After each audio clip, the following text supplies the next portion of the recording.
Semuanya, jadi kita dari kelompok 9 lagi ke Museum Juang 45 nih. Nah, jadi yang kita lagi shoot nih tampilan depan dari Museum Juang 45. Nah, ini kita lagi mau beli tiketnya nih yang ada di sebelah kanan museum.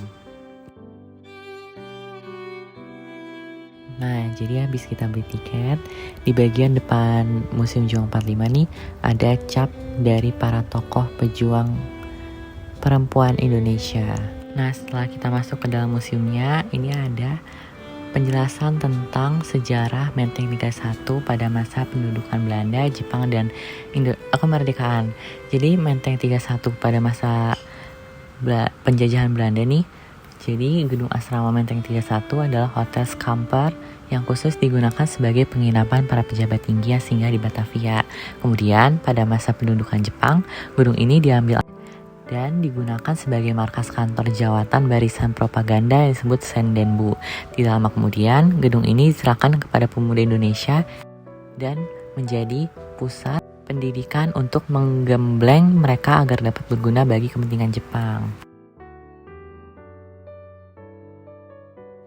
Lalu di sebelah kanan ada penjelasan tentang tokoh-tokoh yang terlibat dalam mempersiapkan kemerdekaan Indonesia, seperti Khairul Saleh yang berperan sebagai pemimpin rapat di Pegangsaan Timur. Lalu Sukarni yang berperan sebagai wakil golongan muda yang mengawal proses perumusan yang dilakukan golongan tua bersama dengan Sayyidatul Milik. Lalu ada A.M. Hanafi yang berperan sebagai meyakinkan Bung Karno untuk membacakan teks proklamasi. Ada Malik pun terlibat ketika para pemuda mendesak Soekarno-Hatta untuk segera memproklamasikan kemerdekaan, yang puncaknya dengan membawa kedua tokoh itu ke Rengas Dengklok.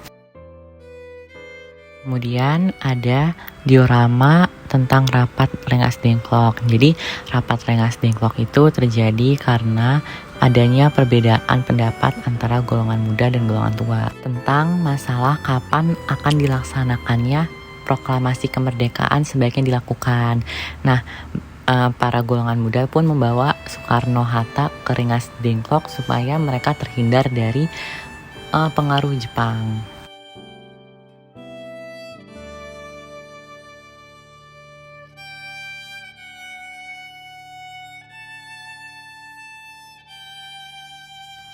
Lalu di sini ada pidato peresmian Gedung Juang 45 oleh Presiden Soeharto.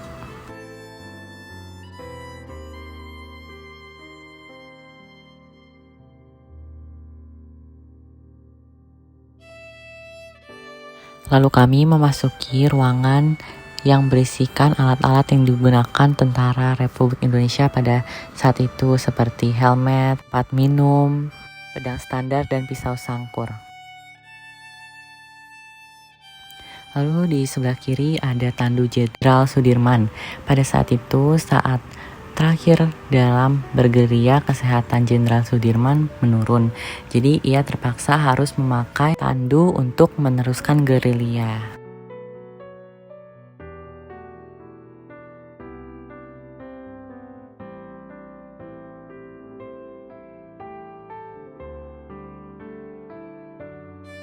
Lalu ada kursi jati ukir yang dipakai oleh pejuang tentara pelajar.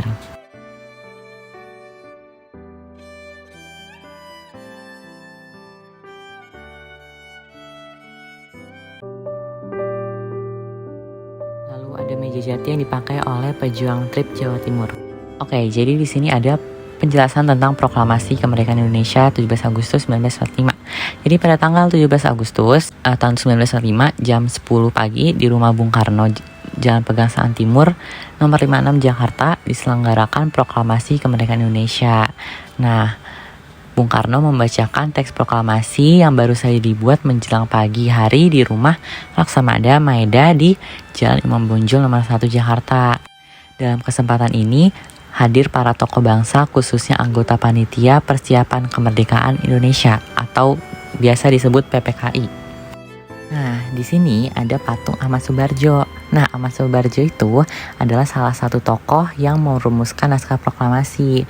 Ahmad Subarjo juga bertugas untuk menyebarluaskan berita mengenai kemerdekaan Indonesia ke seluruh Indonesia dan dunia internasional. Nah, Peran Ahmad Subarjo dalam peristiwa Rengas Dengklok juga ada loh, yaitu menyatukan perbedaan pendapat antara golongan muda dan golongan tua. Nah, sekarang kita ke bagian luar dari Museum Juang 45 nih. Jadi di bagian luar Museum Juang 45 nih ada 3 mobil yang dulu pernah dipakai oleh Bung Karno. Nah, jadi yang pertama ada mobil Rev 1. Nah, mobil Rev 1 ini adalah mobil pertama yang digunakan Bung Karno untuk menjalankan tugas kepresidenannya atau mobil dinasnya. Nah, lalu ada mobil Rev 2. Jadi mobil Rev 2 ini mobil yang digunakan oleh Wakil Soekarno, yaitu Hatta. Lalu di sini ada mobil peristiwa Cikini yang bermerek Imperial.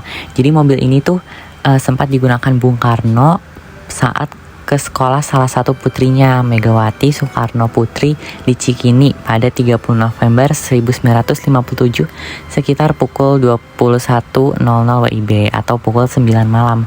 Namun, mobil tersebut tiba-tiba dilempari bom oleh para warga yang kurang menyukai Soekarno. Peristiwa ini lantas dikenal sebagai peristiwa Cikini. Nah, dalam peristiwa tersebut, Soekarno dan Megawati dikabarkan selamat. Jadi sekian kunjungan kami ke Museum Juang 45.